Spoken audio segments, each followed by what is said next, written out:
por favor no cedas. Aunque el frío queme, aunque el miedo muerda, aunque el sol se esconda y se calle el viento, aún hay fuego en tu alma, aún hay vida en tus sueños. No te rindas, por favor no cedas. Aunque el frío queme, aunque el miedo muerda, porque esta es la hora y el mejor momento, porque no estás sola, porque somos cientos. Yo me considero una víctima de no del fracaso escolar, sino del fracaso de la enseñanza en España.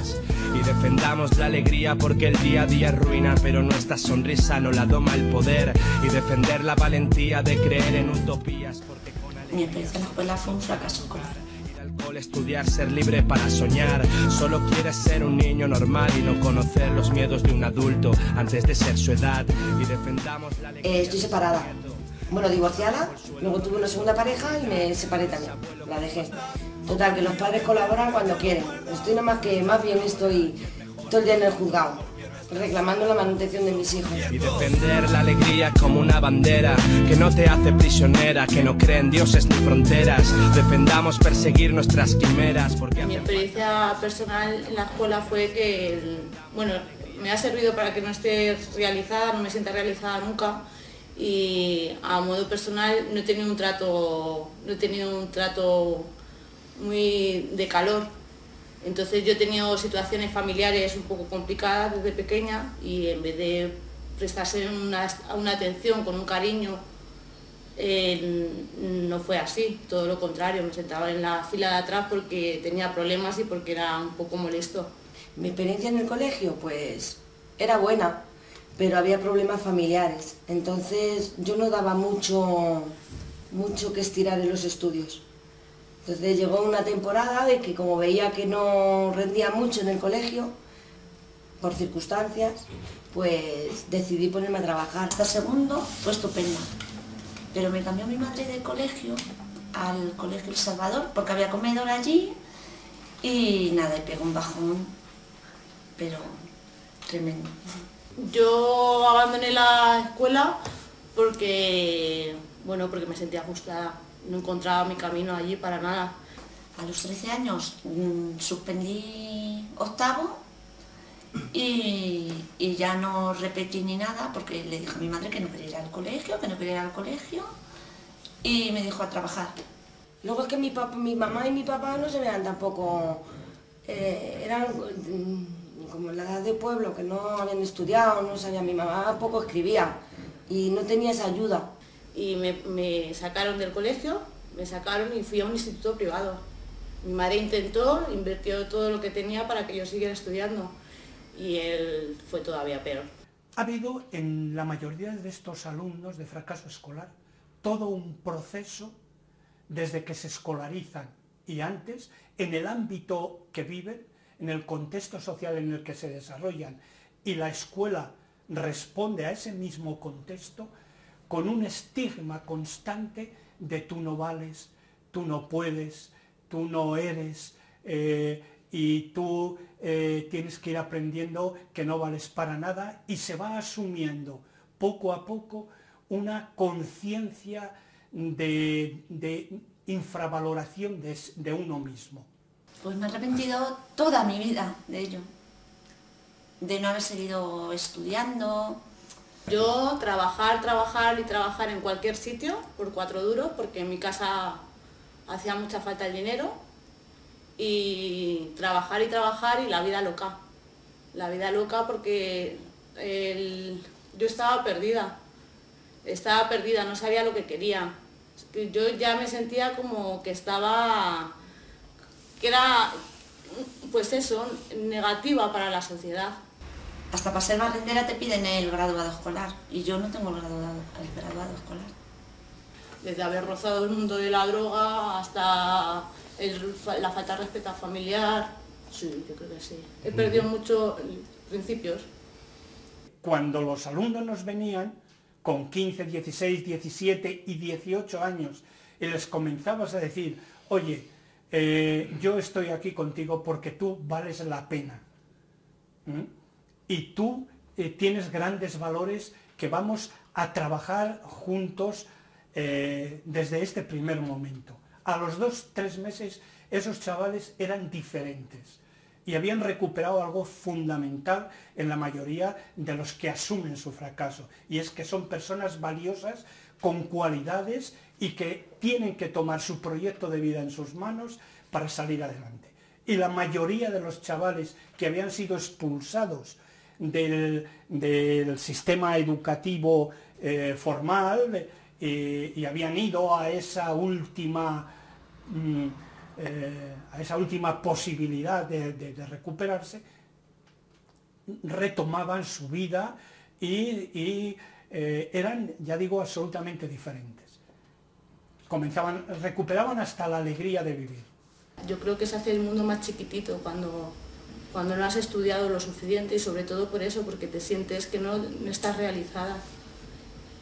Yo creo que mi mundo se ha quedado muy pequeñito, que me lo han mermado mucho.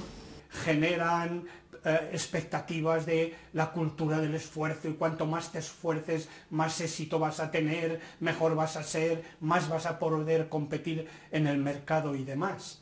Pero luego no es verdad. No te rindas, por favor, no cedas, aunque el frío queme, aunque el miedo muerda, Aunque el sol se esconda y se calle el viento, aún hay fuego en tu alma, aún hay vida en tus sueños. Y a partir del 96 vuelve a haber un retroceso muy importante, porque las políticas de todo tipo neoliberales y sobre todo de privatización de lo público se asientan en el Estado.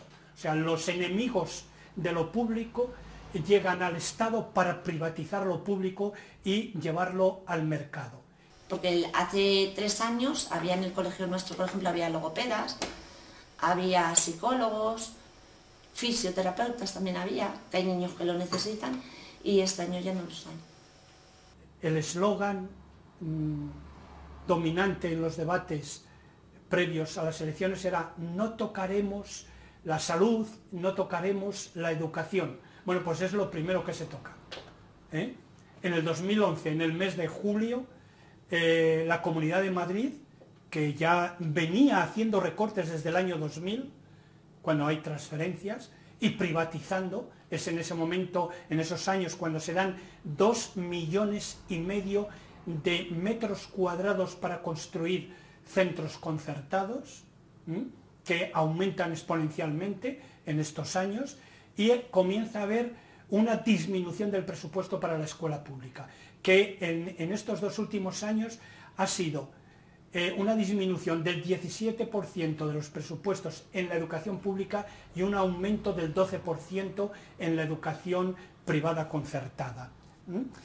Eso, añadido a que en estos 3 años han disminuido en la Comunidad de Madrid, según cálculos sindicales, en torno a 11.000 profesores. Hay muchas familias que no pueden pagarse los libros de texto, que dependen de las ayudas de otras familias, porque el Estado, por ejemplo, las becas de libros a nivel estatal ya no existen. Hace ya varios años que no hay. Dependemos a nivel local también es difícil el poder acceder a ese tipo de becas. Mis hijos no van a actividades extraescolares. Van a una ludoteca, pero claro, es gratuita. Pero mi hijo, por ejemplo, el pequeño, dicen que querría ir a fútbol, pero yo no puedo pagarle, no le puedo pagar estar en un equipo de fútbol. Y la pequeña le gustaría mucho bailar también. Quiere ir a baile porque algunas amigas suyas van a baile, pero claro, no lo puedo pagar. Pues mira, cuando tuvimos lo del desahucio lo pasaron muy mal, ¿vale? Porque ellos veían que nos apartaban, nos quedábamos sin casa y su madre se quedaba en la calle. Ellos me veían llorando a mí. Yo intentaba no llorar, pero las circunstancias pues me ablandaban. Y mis hijos no rendían en los estudios. Dice, mamá, que me compre las pinturas, y yo, ¡ay, que se me han olvidado! ¡Ay, que se me han olvidado! Pobrecita, porque a ver, no le voy a decir, no tengo dinero para comprarte las pinturas estas, porque tengo que pagar la luz, por ejemplo. Pues porque ellos se veían en la calle y veían que su mamá estaba sufriendo. Y luego no tenías dinero para darle, pues, comprarle un estuche con sus pinturas. Siempre me buscaba las mañas para buscarle las pinturas. Mamá, llévame a Disneyland París. Yo, ay, cuando apruebe las notas, pobrecita, mira, las aprueba siempre. La pobrecita, encima le llegó eso, que la de llevar a París. Carencias materiales también conlleva que hay muchísimas familias que no pueden abonar excursiones que son formación complementaria muy importante para los niños. Los comedores escolares, hay muchas familias, todo forma parte de la educación, tampoco están cubiertas. Las familias no tienen dinero para libros de texto, no tienen dinero para excursiones, no tienen dinero para comedores escolares. Hay niños que no hacen 3 comidas diarias al día. No te rindas, por favor, no cedas, aunque el frío queme, aunque el miedo muerda, Aunque el sol se esconda y se calle el viento, aún hay fuego en tu alma, aún hay vida en tus sueños. El artículo 27 de la Constitución dice que el derecho a la educación significa el derecho a que cada ser humano se desarrolle en todas sus capacidades en el marco de las libertades que la sociedad se da a sí mismo, ¿no? Bien, existe en la Constitución, existe en el papel, en la realidad no existe. El derecho a la educación, claro, nos meten en el colegio ahí como a borregos, y ala, si no sabes, porque antes, por ejemplo, había apoyo, ahora ya han quitado el apoyo. Si un niño, antes había una ratio de 20 y pocos niños, ahora hay 30 y tantos niños en una clase. Y claro, hay niños que necesitan más atención que otros, y claro, y los dejan, claro, te van pasando y nada, no aprendes nada. Tienen derecho, pero no ejercen lo que hay que tener para poder ejercer la educación. La ejercen con poco.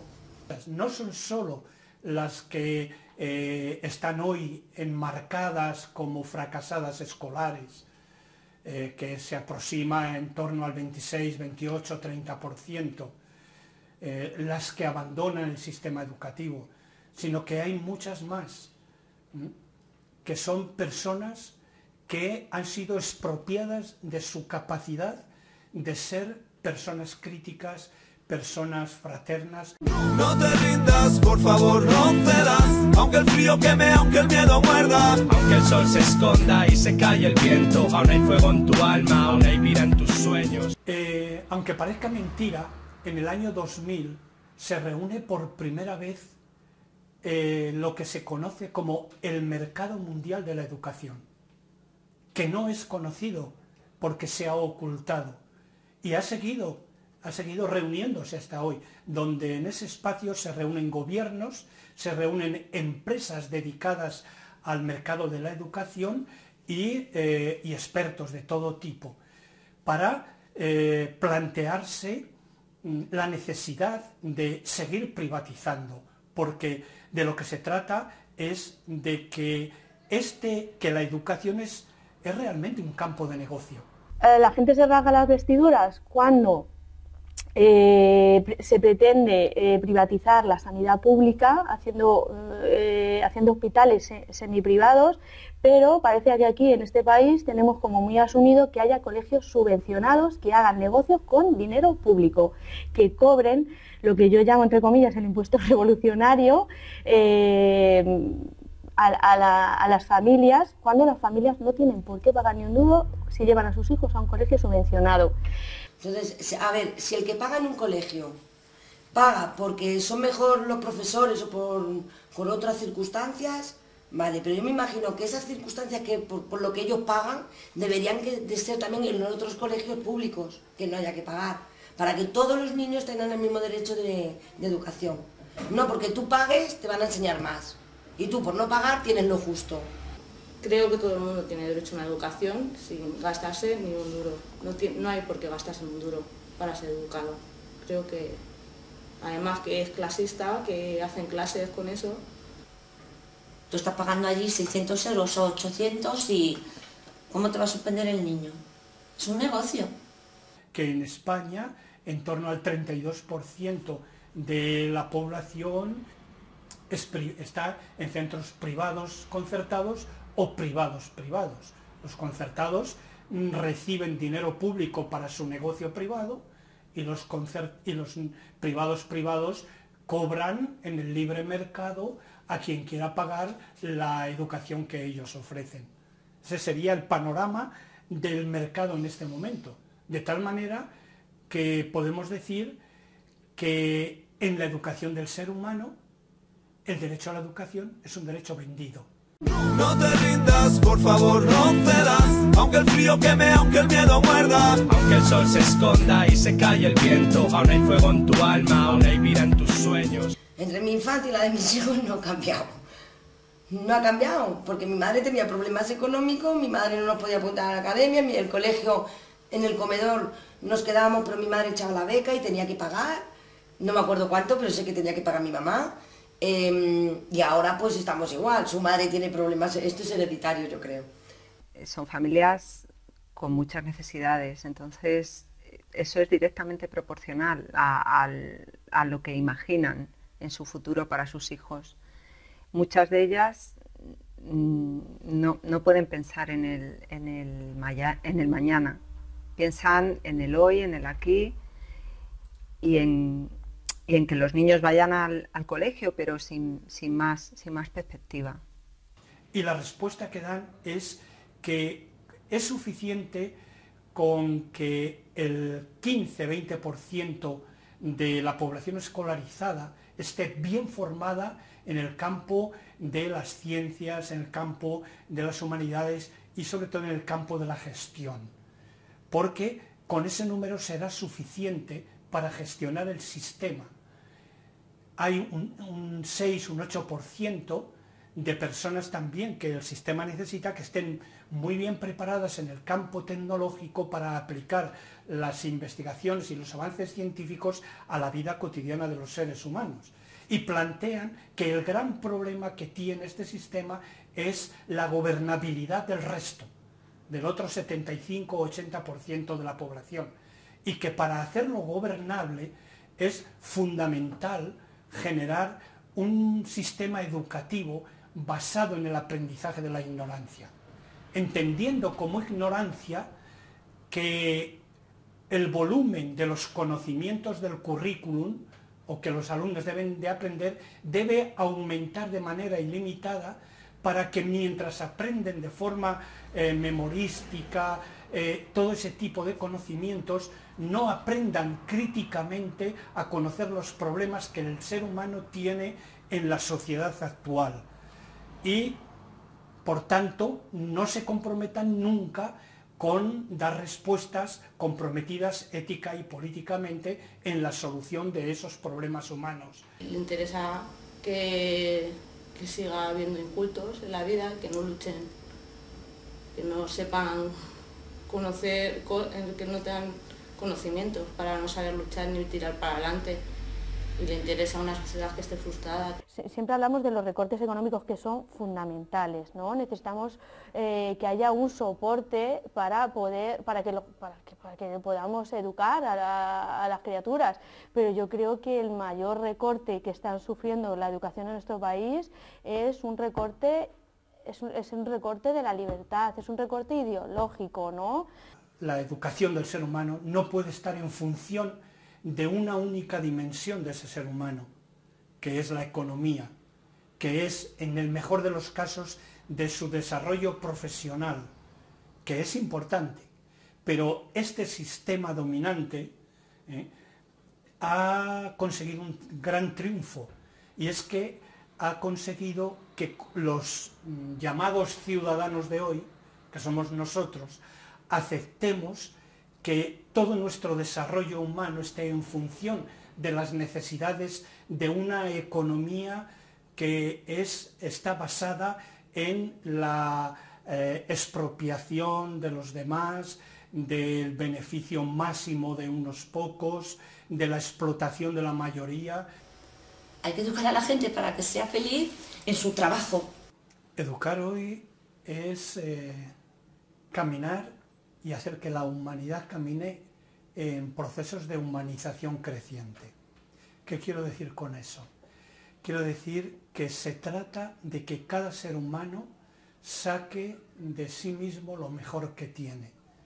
Y eso es construir sujetos dueños de su vida y de su historia. Sujetos que aprendan a conocer el mundo en que viven, que sepan primero informarse, no es tanto ser informados, porque se trata de actuar como sujetos. Entonces es informarse del mundo que tenemos, transformar esa información en conocimiento, ese conocimiento que se ha adquirido con pasión, para a partir de ahí, poderlo transformar en sabiduría, en saber vivir sobre todo con dignidad. Y esa sería la perspectiva educativa que todo ser humano deberíamos tener. No te rindas, por favor, no cedas, aunque el frío queme, aunque el miedo muerda, aunque el sol se esconda y se calle el viento, aún hay fuego en tu alma, aún hay vida en tus sueños. No te rindas, por favor, no cedas, aunque el frío queme, aunque el miedo muerda, porque esta es la hora y el mejor momento, porque no estás sola, porque somos cientos. Y defender la alegría como una trinchera, defenderla del escándalo y la